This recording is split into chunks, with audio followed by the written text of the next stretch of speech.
Hi friends, I'm Tilak. You're watching Tech Made Be Unique, and today we're going to see how to use a strike-through text effect on your WPS Office Writer mobile. And if you're new to this channel, make sure to click on subscribe button below. We just quickly move on to the video.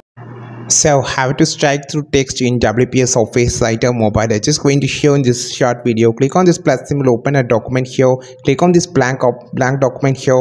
Then just want to type whatever that you want to make a strike to effect. So I just going to make a strike word like that. I just first of all you just need to select the word or sentence, or you can just select a paragraph to make a strike through.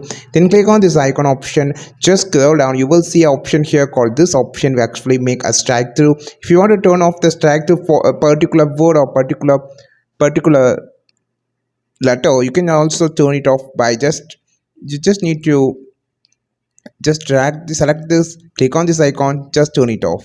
So this is how you just create a strike through word on your WPS office writer mobile. I think this video helped you a lot. Like this video, share this video, subscribe this channel. We will meet our next video with super valuable content. This is Tilak signing off from Tech Will Be Unique. Have a wonderful day.